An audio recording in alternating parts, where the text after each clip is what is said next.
Hello, everyone. We're just allowing a little bit of time for other people to join us. I'm here with Leo Hipp, and we'll be starting Everyone. shortly.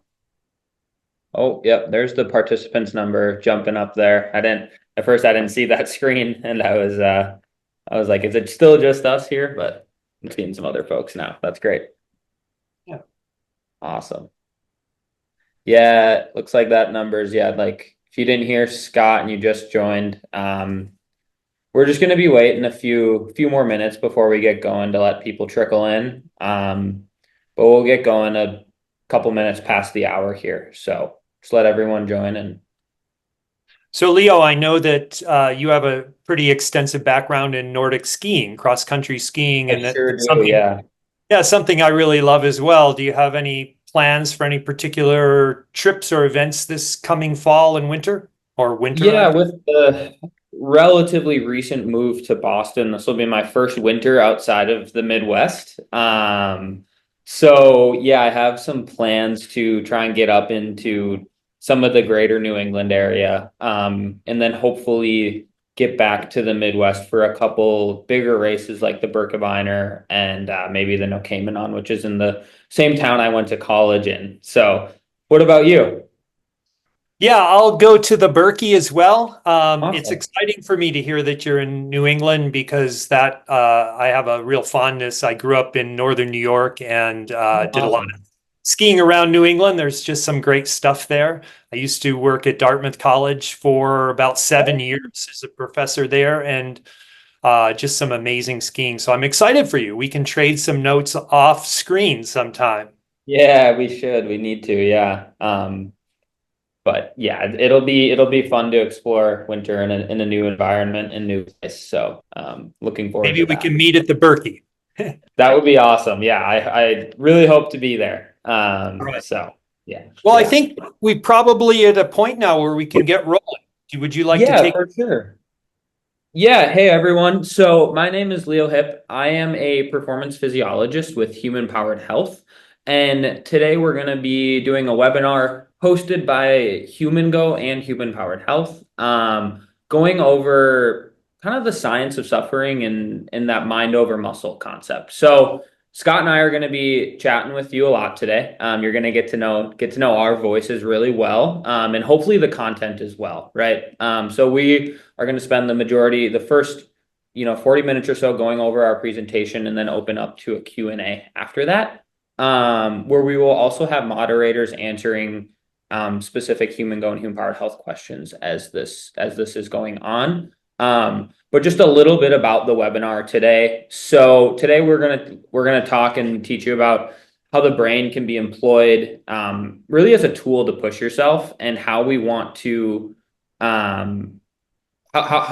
to enable ourselves to utilize, suffering, and how that is something that's in our tool bag as athletes and performers, and people who are competitive. So yeah, that's what we're going to be talking about today. Again, yeah, my name is Leo Hipp. I'm currently a performance physiologist at Human Powered Health and a former professional Nordic ski coach. So have worked with a lot of high-end endurance athletes and was one myself. So a lot of great practical experience of being in the pain cave and feeling like you're in no man's land in the middle of a race and having to kind of figure it out. So that's my background, what I look forward to talk about today. And Scott, if you want to go ahead and introduce yourself.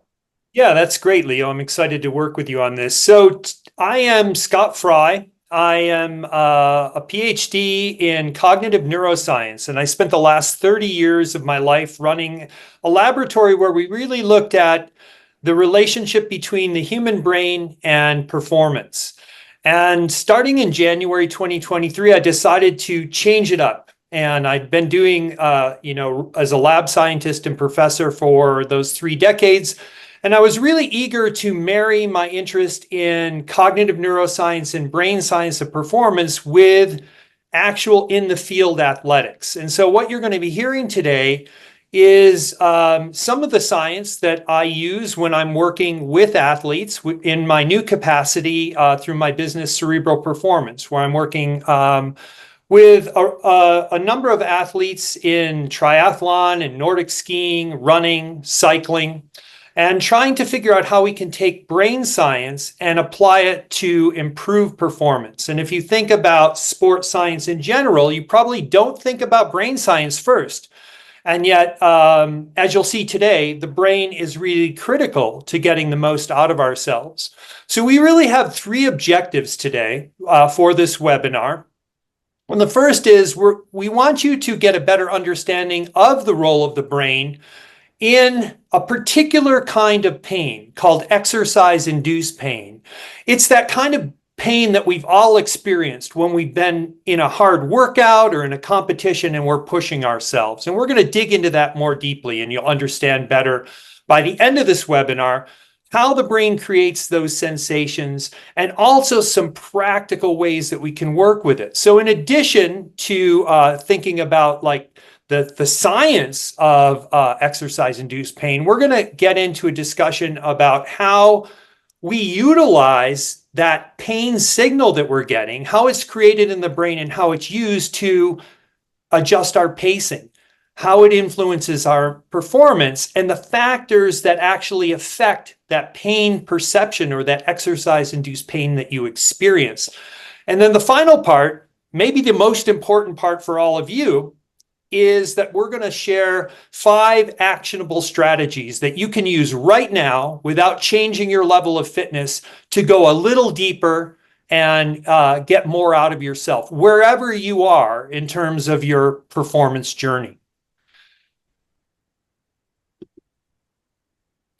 So I want to start off with this quote because I think it really epitomizes what we mean in a very real way when we talk about exercise-induced pain. The last 15 minutes, I wanted to fall off just to put an end to the agony. I wanted to puncture anything and finish the bid then and there.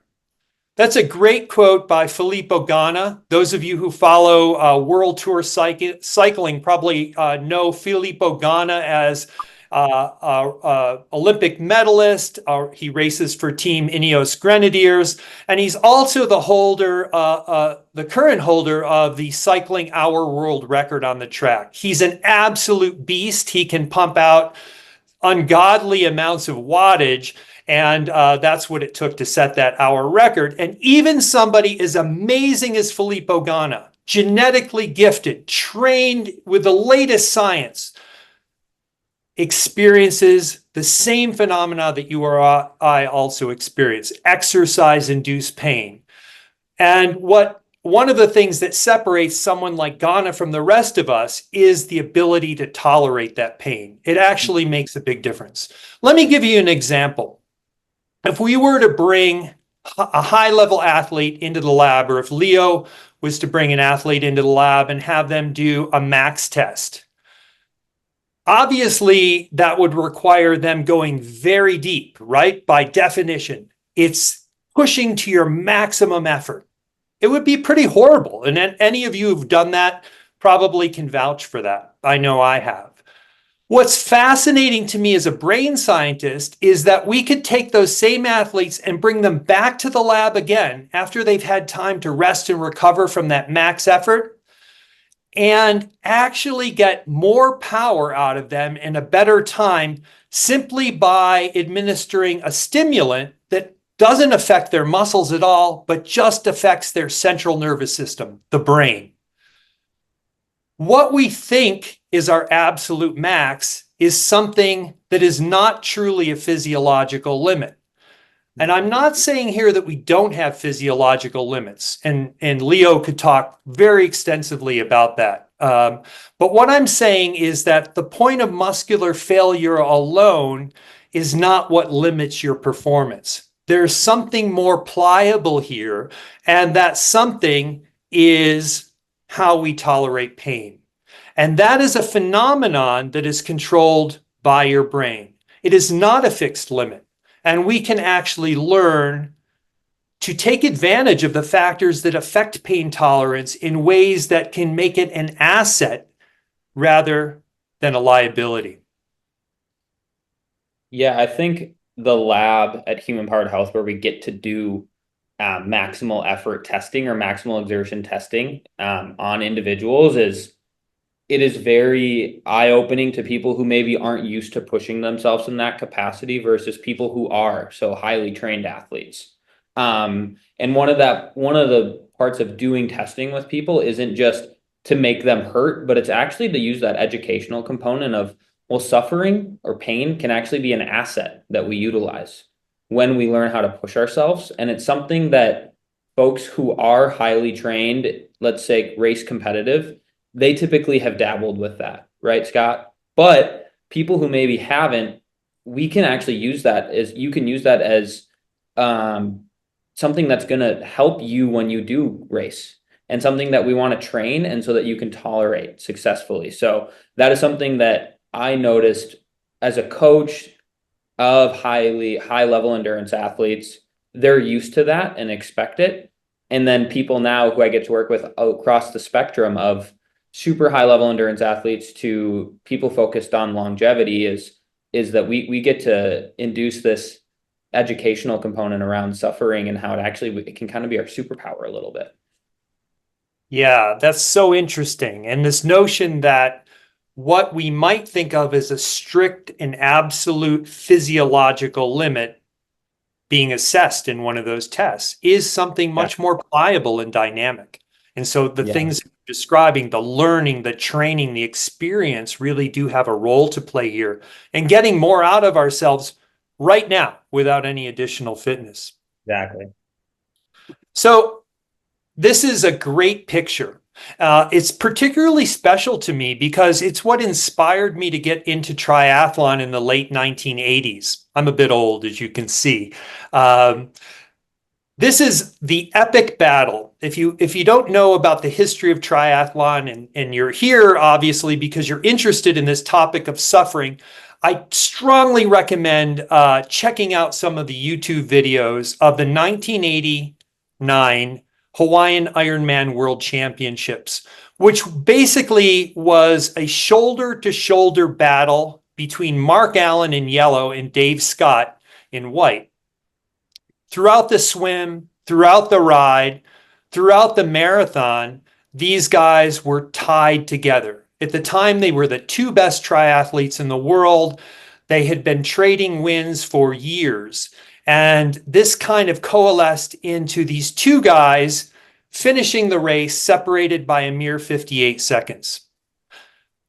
I would argue that that 58 seconds probably didn't come down to a difference in fitness, but it came down to who was able to go just that little bit deeper. And on that day in Kona, it was Mark Allen who was able to do that. A really fantastic and epic story about two amazingly talented, hardworking athletes pushing themselves very deeply into the tolerance of exercise-induced pain. In fact, you can look at their faces, and that's partly why I chose this picture, and you can see that they are both in discomfort. What I want to share with you to start out this conversation is that pain is maybe not what you think it is. Pain is actually a perception that's being created in our brains. Yes, it has a sensory component, and we're going to unpack that in a minute. But that perception, that experience you have of exercise-induced pain also has a very strong emotional and cognitive component. So we can think of pain in a very general sense as an unpleasant sensory, cognitive, and emotional experience that's associated with actual, and this is an important point, or potential tissue damage. We can have pain when there's no damage occurring in our body.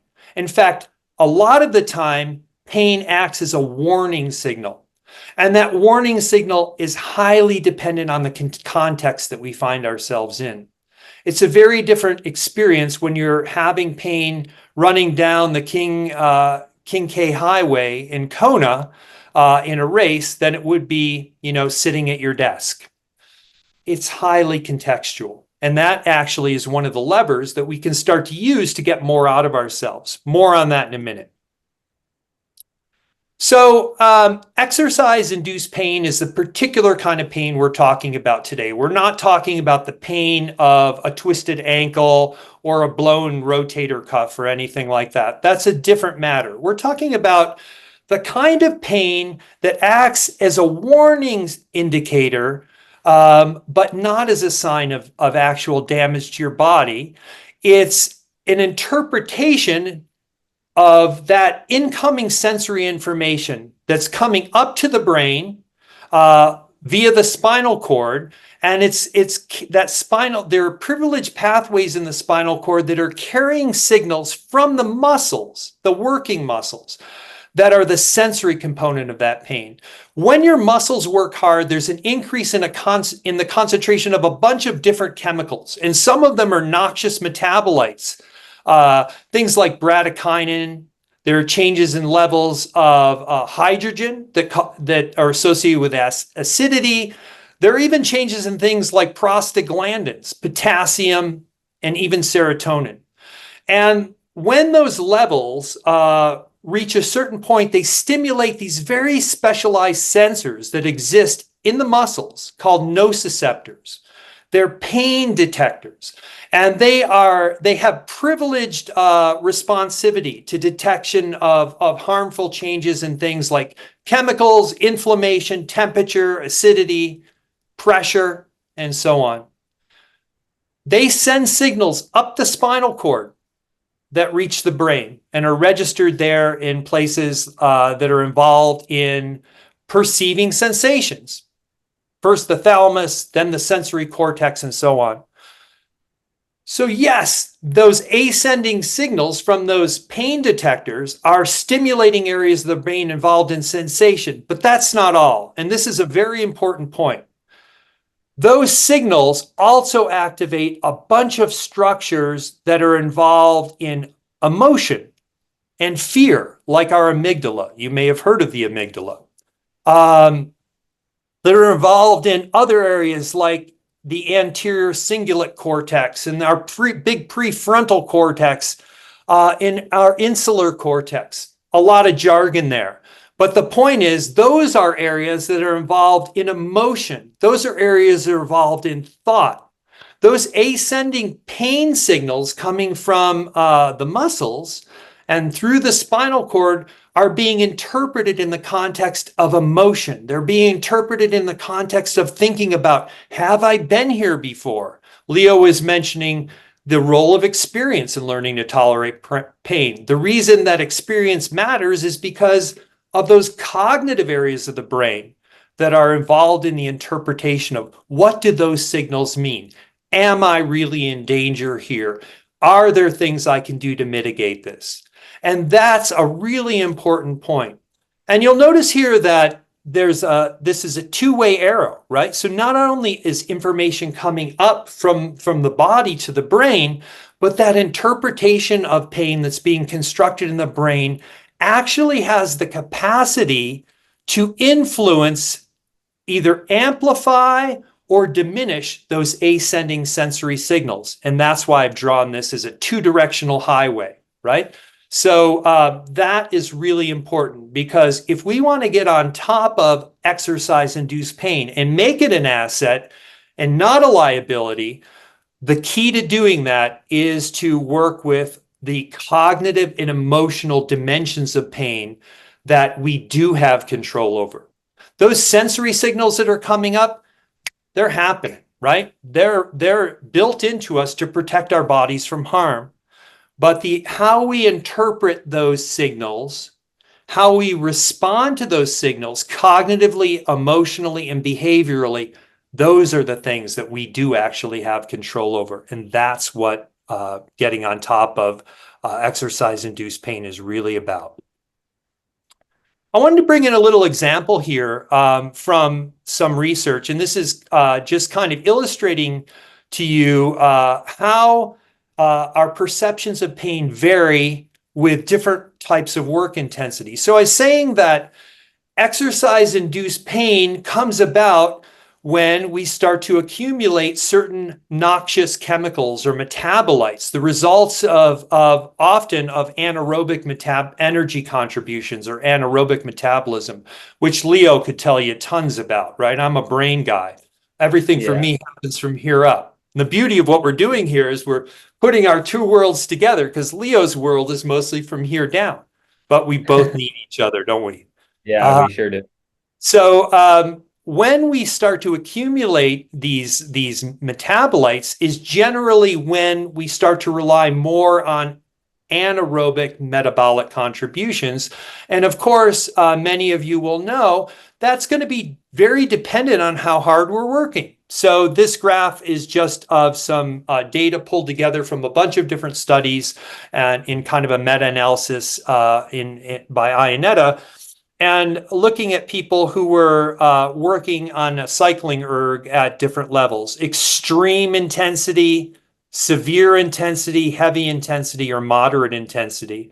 And you see that over time, the pain intensities that they experience, right, with those different workloads is very different.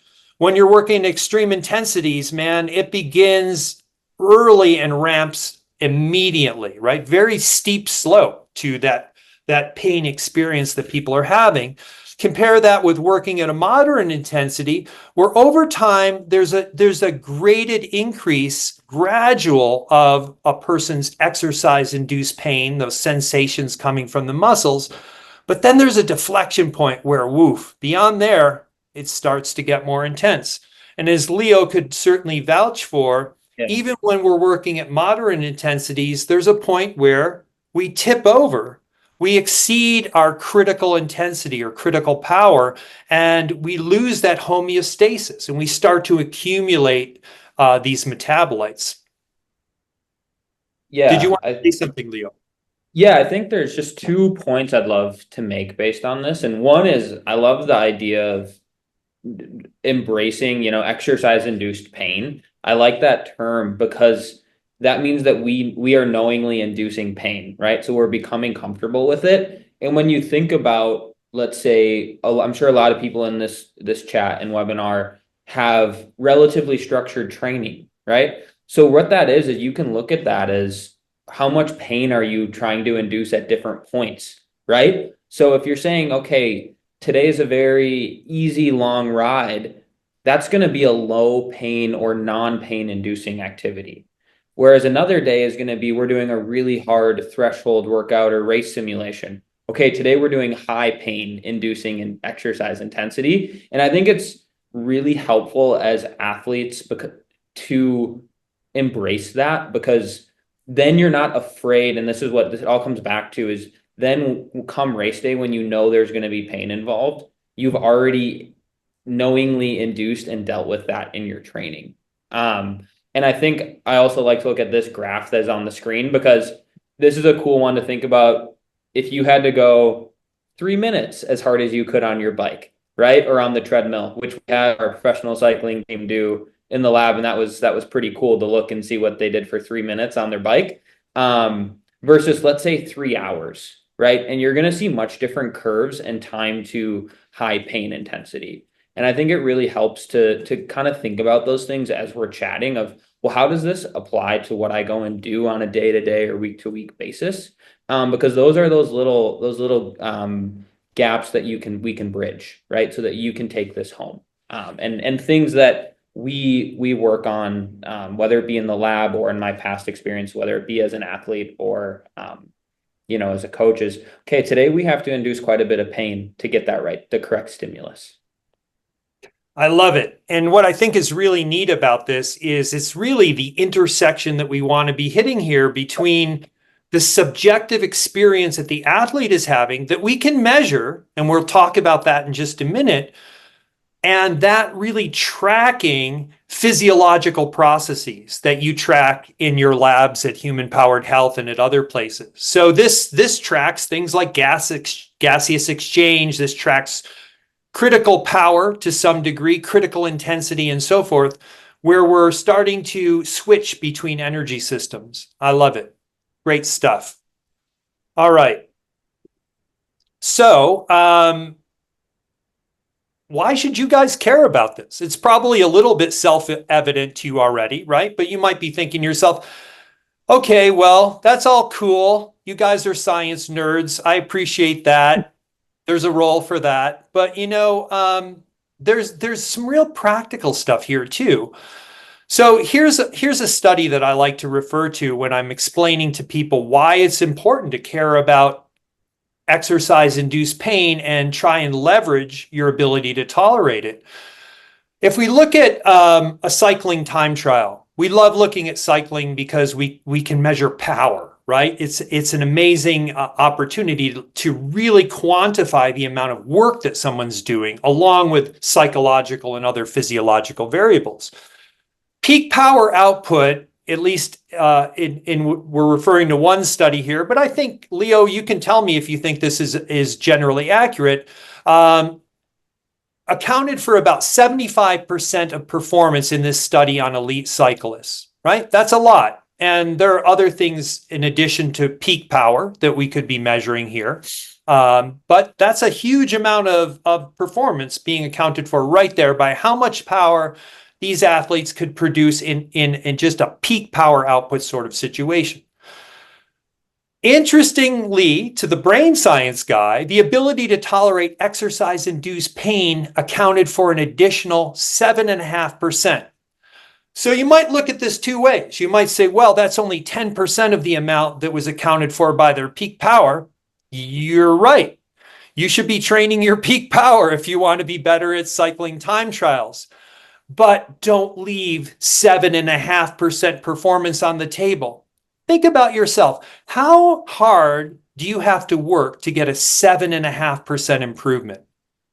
What we're talking about here is something that doesn't require more training necessarily in the sense of developing fitness, but does require some targeted work in terms of your harnessing this ability to tolerate more of this kind of pain. And we're going to be getting to some tips, as I mentioned earlier, about how to do that. So the takeaway here is that there are really non-trivial advantages to be gained by spending some time developing your pain tolerance. Yeah, to answer that, right, I look at this and I like we have discussed, is that I would almost say, as the endurance athlete, the seeing this kind of information and the negative response is to say, well, 7.5%, I'm sure I can make that up, and in my training I'll just train harder or train more. And I look at it as, well, no, we have 100% capability, right? Do you want to, how much of that do we want to utilize? Do you want to utilize about, let's say, 90% and leave 10 out there and hope that it maybe happens on the right day? Or do we want to try and do what we can to make sure that we're utilizing 100% of what we know we have available to us?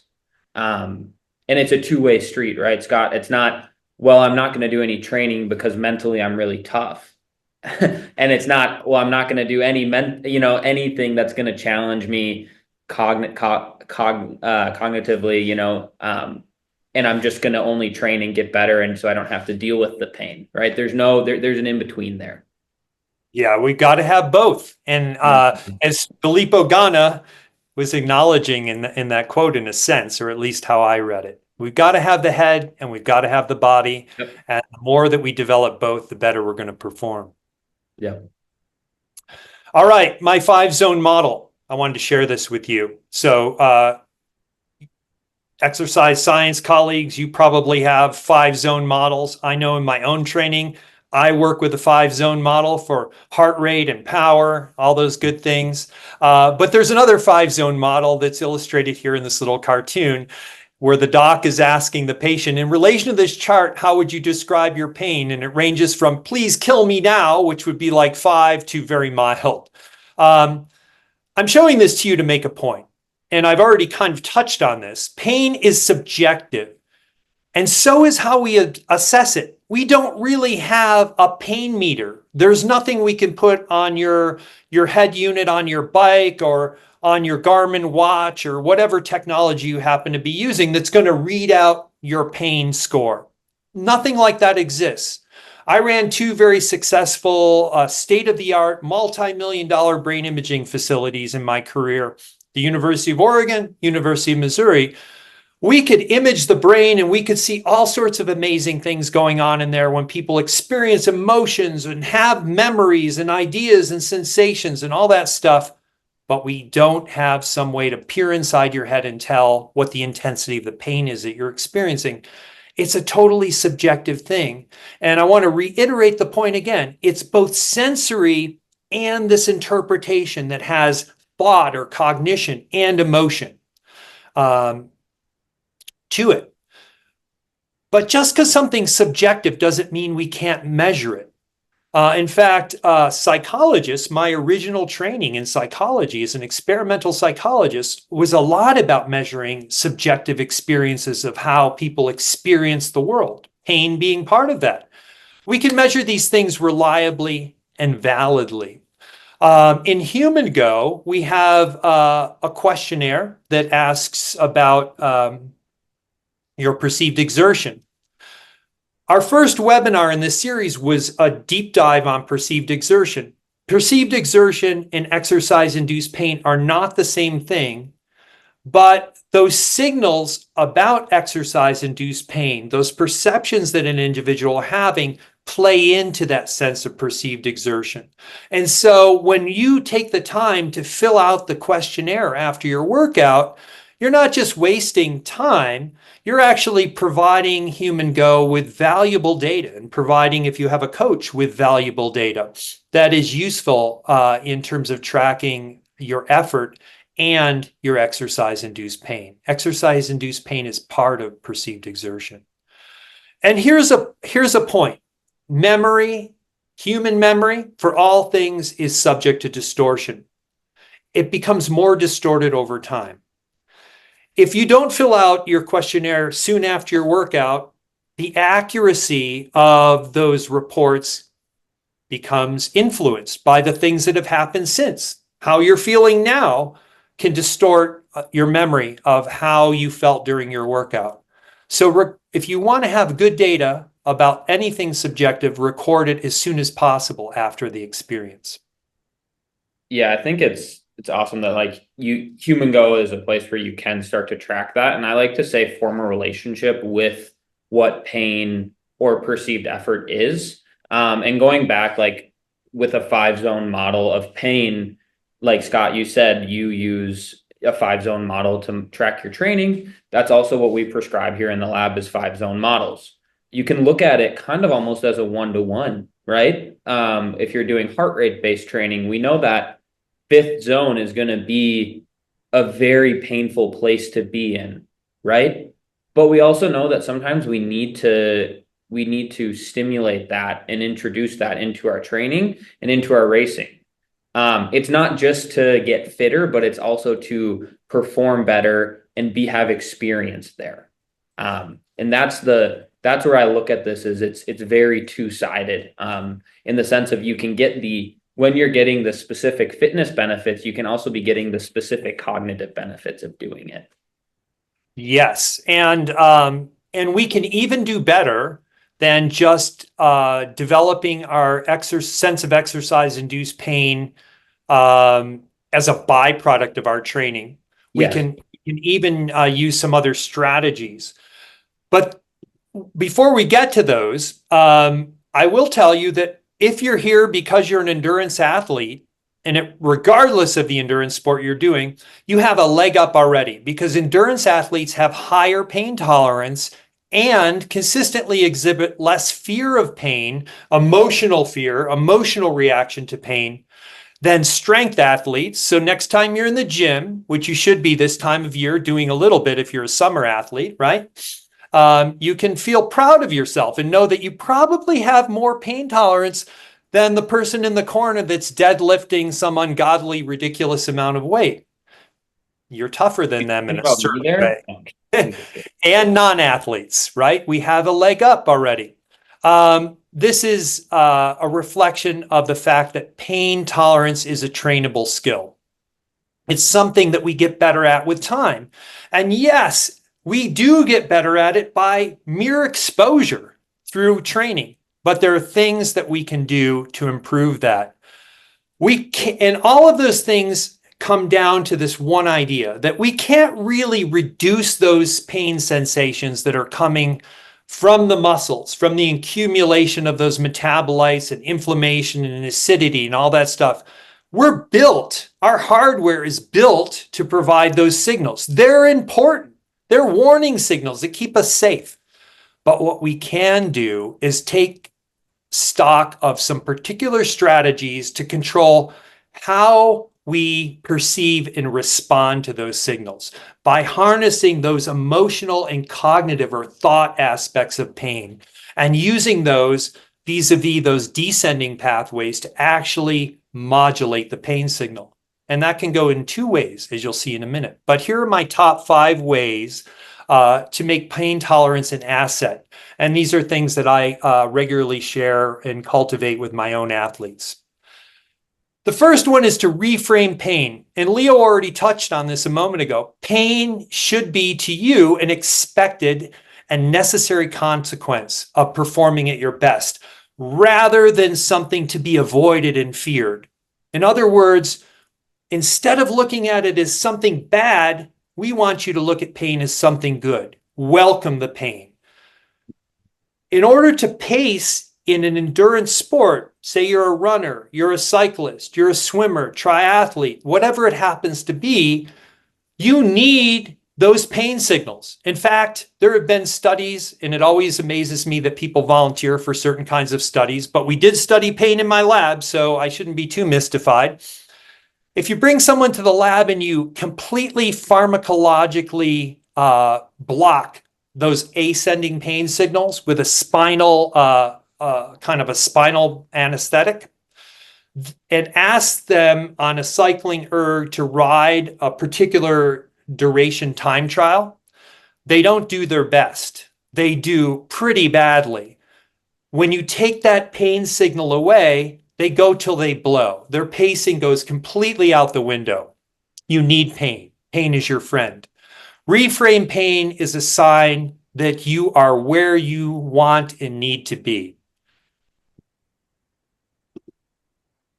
The second one is kind of a general thing that I think athletes really benefit from cultivating, and that's getting clear on what's under our control and what's not under our control.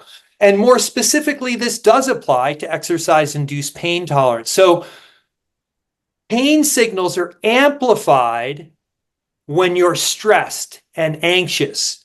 And that literally happens in the physiology of those signals that are in the brain and descending down to modulate what's coming up from the spinal cord, right? So if we're feeling stressed, if we're feeling fearful, the brain has evolved this amazing thing of amplify those pain signals. You need to pay even more attention to them because you're in danger. That's great if you're really in danger. But if you're trying to get the most out of yourself in an athletic performance, that's a problem. So what do we do about it? Well, we got to figure out ways to reduce that anxiety, to take control of what's causing that anxiety. We need to figure out what it is. And a lot of times with athletes, it's the sense of uncertainty about what's going to happen. And uncertainty kind of breeds a sense of lack of control. When you're uncertain about something, you don't know what's going to happen, right? You're uncertain. That's a major source of anxiety and stress. And I see that with athletes at the Olympic level all the way down to the beginning level. So what do we do about it? Well, here are 2 suggestions among many. One is we can mobilize our parasympathetic part of our autonomic nervous system. We have we've been talking so much about the brain and the spinal cord, the central nervous system, but we also have a couple of other separate nervous systems, separate in the sense of distinct in their functions, but very much modulated by the central nervous system. One is the autonomic nervous system and has 2 branches. There's the fight or flight part, the sympathetic, and there's the parasympathetic that I like to refer to as our rest and digest. That's the calmer one. And those two are constantly angling for dominance, right? We like them to be in balance or relative balance. When you're stressed and anxious, the sympathetic or fight or flight thing is ramped up. The balance is tipped in its favor. But we can bring that balance back, interestingly enough, by things like breathing exercises. You can acutely swing the balance in favor of the parasympathetic or calm rest and digest part of your autonomic nervous system through breathing exercises that emphasize long exhalation. Exhalation is a favorable to our parasympathetic activity. And the inhalation tends to be a bit more on the sympathetic side. So box breathing, you can look it up. There are a million tutorials online, or physiological sighs. They're both techniques that emphasize the exhalation rather than the inhalation. Those will help to bring more calm in the moment. Another thing you can do is ditch the data.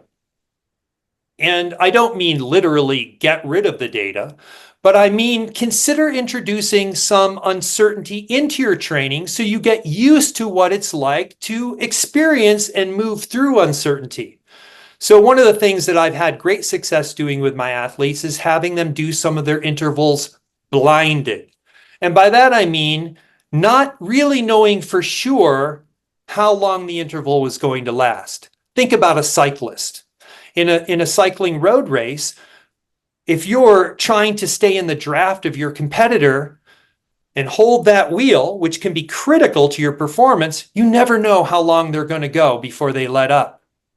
So going into your training where you're only doing intervals that you know end in X number of minutes or seconds, that's fantastic for developing your physiology, but it's not doing a lot to develop your ability to tolerate the kind of uncertainty that you'll experience in a competition.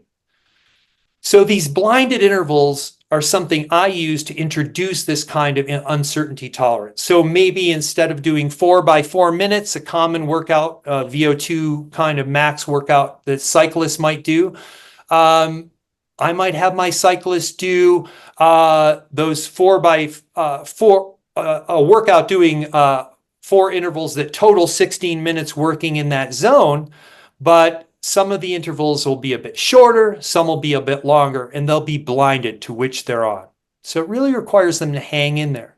You can experiment with this yourself, put tape over the cycling computer when you're on an indoor trainer workout.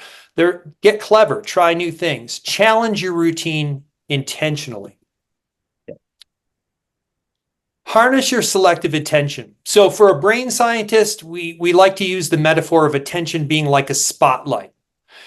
And if you think about being outside, and you've got a spotlight or a torch, as you might say, where we can't see everything that's out there. We can only see where we happen to be casting that light. And that's kind of how attention works. Our attention has limited capacity at any one time. It moves around and we can direct it to where we want it to go. And it can also be captured by things happening like a loud noise in the dark and you point your flashlight at it. Well, pain is like a very loud noise in the bushes, right? Pain captures our attention like nothing else. That's how we're built, and it's important for survival.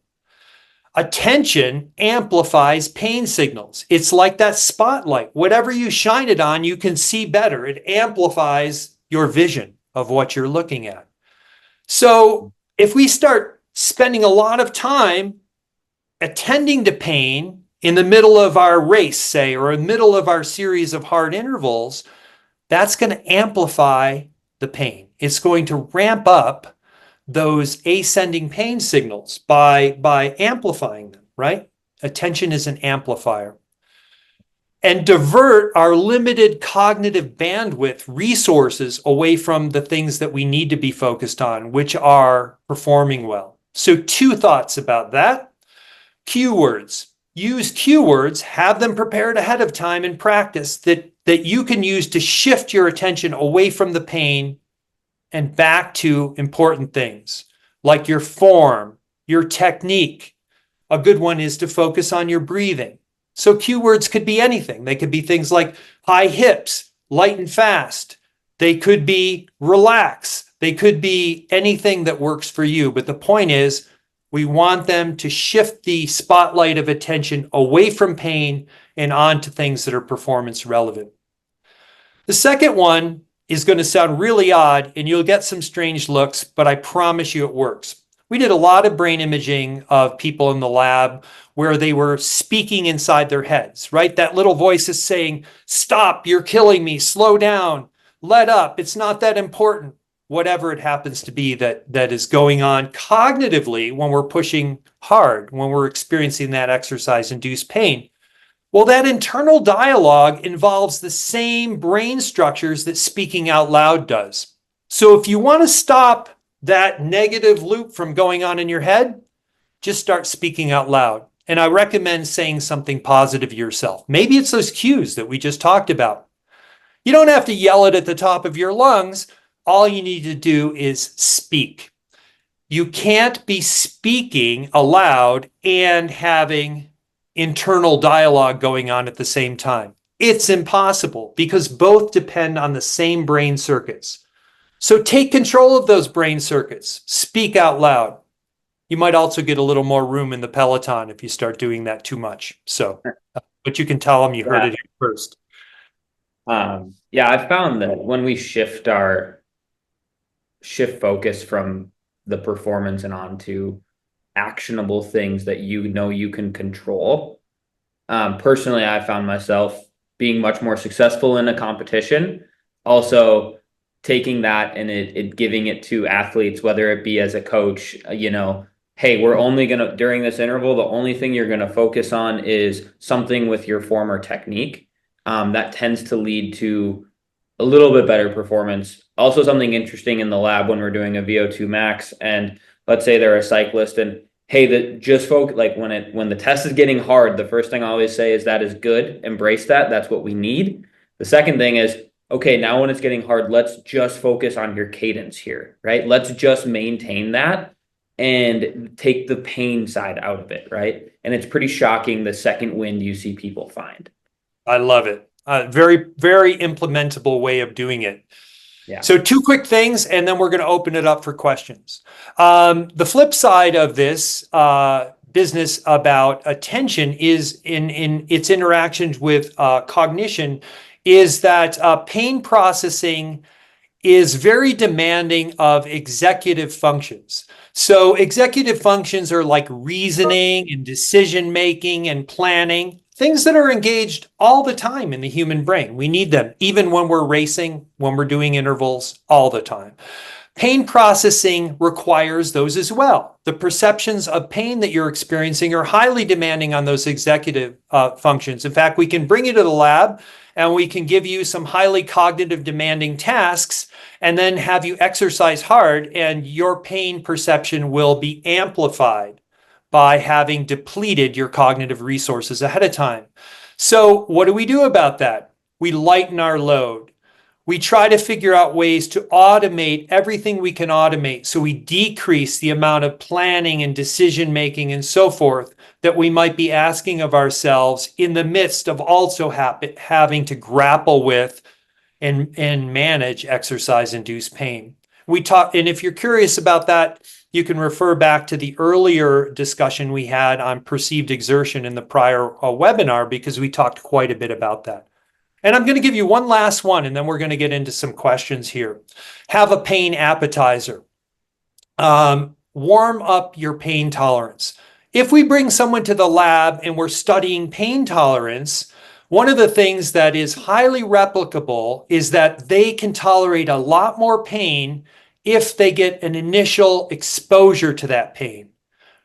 So next time you're doing your warm-up in getting ready for your workout or getting ready for a competition, think about the fact that you're not just warming up your cardiovascular system and your neuromuscular system, but you also are preconditioning yourself for the pain that you're going to experience.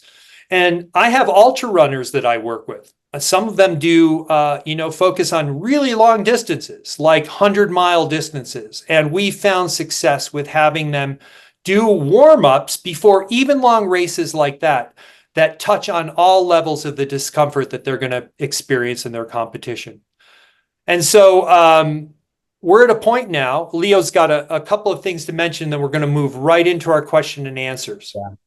Yeah, I think just quickly on that is the warm up is extremely important. And as a ski coach and athlete, the biggest thing was the harder the shorter and potentially more intensely hard the race, the more it is important to be ready to warmed up for that. Is what I tended to find. And also something to think about is when you're doing your interval sets, think of maybe, let's say you're doing 8 intervals of a set amount of time. Sometimes you probably have that third or fourth one is probably maybe when you actually start to feel good.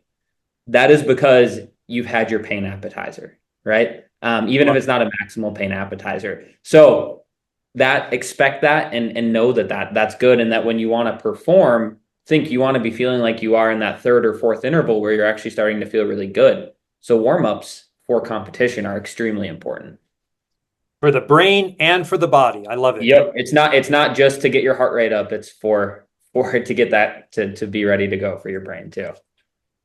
Well, this is great. Leo, this has been a lot of fun. So we're ready to take some questions from people. Yeah, we've already got some written down that we're gonna. So how this will work is I'll read the question and then either Scott or I will answer it. But if you guys do have any, you can put them in the chat and then we will get them relayed over and we can answer them. Okay. So we're going to just start here with some questions that we've been grabbing throughout this webinar. So the first one, Scott, would be, would visualizing our response to pain prior to exercise be helpful? I think that's terrific. And I just was speaking with a Nordic skier who's working on some visualization, getting ready for a World Cup race this weekend. And one of the great things about visualization is that we can use it to work on practicing skills, but we can also work on it in this more general way to start to decouple our emotional and cognitive responses from things like the sensory experience of pain. So I'm all for it. And if you go to my website, you can see a movie that I made of a brain doing visualization. And you can see the circuits activating and so on as the person's rehearsing in their head. Great question. Yeah, no, I love that one. Visualizing is important for all athletes, right? And anyone who's undergoing a stress, right? I'm sure that world-class chefs visualize how they're going to prepare something before they make it, you know? Second question, Scott, you'll lead answer and I might add in, but this is a really important one to discuss as we've been talking about pain is there a way to tell the difference between exercise pain and the pain of knee joint, for example, being slowly damaged? Are those signals different from the neuroscience point of view? Yeah, this hits home. As a guy who had a 35-year passion for running and can no longer run because my meniscus is shot, and who unwisely ran through the wrong kind of pain for 4 years when I probably shouldn't have. It's extremely important that athletes be able to make that differentiation. And generally, it's something we can differentiate, and I'll tell you the simplest test, but it holds not in every circumstance, and that's where I got in a bit of trouble. Exercise-induced pain happens during the exercise, and that was on an earlier slide, so it should, by definition, go away when you stop, or lighten when you diminish the intensity at which you're going. If pain of an injury usually won't be that definitive in terms of its start and stop points. And so you should be really tuned into that. That's awesome. Okay, next question. I think your talk of breathing sparked a few a few interests in people. So, what effect has breathing in and out through the nose instead of nose to mouth breathing have you noticed, or what do you recommend in that case? Yeah, so the way I describe breathing, and I'm not there are people who are really deeply specialized in breath work and things, and I'm not one of them, but there are real advantages to breathing through your nose. I am not particularly great at it. It is, however, something that I have the athletes do, and I do myself when at rest. Um, when they're doing their breathing exercises, I will most of the time have them focus on the inhalation through the nose and the exhalation through the mouth. And Yeah. almost all the time, we're trying to extend the exhalation and really focus on that extended exhalation. Um, there are advantages to nose breathing. There's nitric oxide in your sinuses that plays a kind of complex role in oxygenation and so on. That's pretty far outside of my area of expertise. I don't know if you have any thoughts about that, Leo. Yeah, it is also outside of my expertise. I've done some relative trivial studies on myself on the power of breathing and how to intentionally induce it, right, in different times of the day or competition and settings, and but nothing that would be very specific, right? So trying to find ways to use that as a leverage point for yourself. Yeah. But The critical thing is really that you can tip the balance between the parasympathetic and sympathetic with breathing. So most of our breath work is done not while training, but is done at rest as a way of inducing that kind of recovery calming state. You can combine it with your imagery as well if you start feeling that you need to get calmer and so forth. awesome. So we do have another question on breathing. I think it'll be in general meditation, but the regular practice of meditation with body sensation, vipassana, for example, has really helped this person train the mind to react to the less, uh, train the mind to react less to heavy and intense pain sensation. Curious on our experience comparing the benefits on performance of including meditation into a training program. Yeah. Well, I often prescribe small doses, but regular, consistent doses of some kind of mindfulness practice or meditation practice with my athletes. And we usually tailor that in an individualized way. And the key thing I know from the research, and I've done some writing about this, is that it's not so much doing a big amount of time, but it's doing small, consistent amounts. So something as little as 15 minutes a few days a week can have a huge difference on kind of resetting these networks in the brain. There's something called a default mode network that is very much upregulated when we're not in an attentionally focused task, when we're not engaged in something. And interestingly, it's that default mode network when it ramps up that is participating in the kind of internal thought loops that we get into.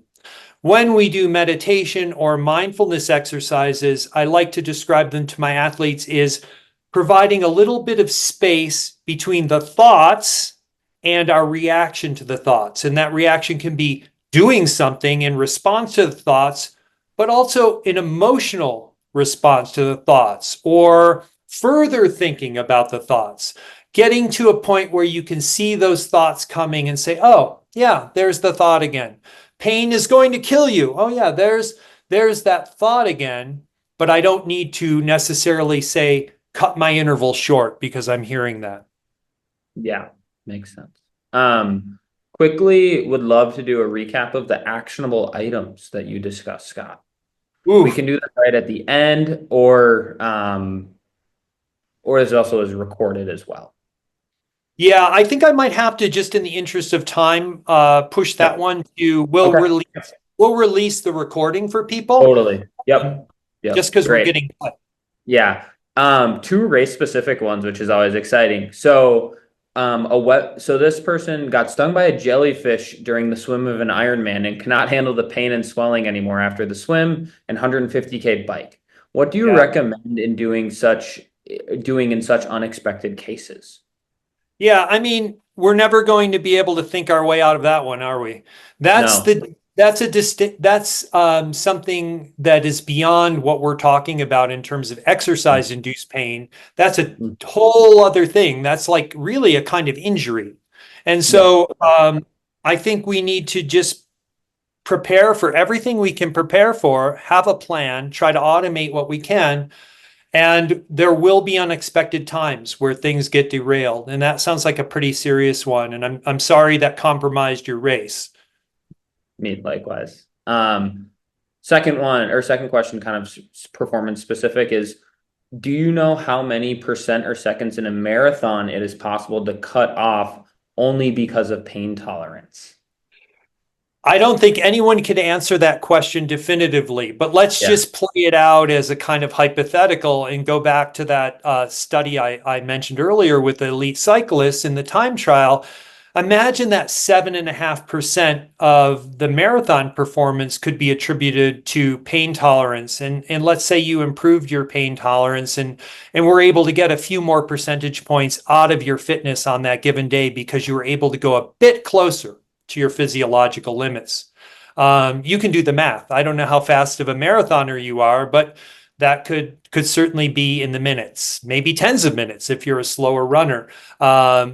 I would say non-trivial amount, but I couldn't give you an actual number. Yeah, that was my thoughts exactly, is to refer right back to that study and kind of forget about sport or mode and think and know that there is that, we can attribute at the minimum that percentage to this. So very important. Cool. Next question. So, given memory being subject to distortion, aside from the value of immediately logging training data for accuracy, how might we use this distortion to enhance training and racing performance?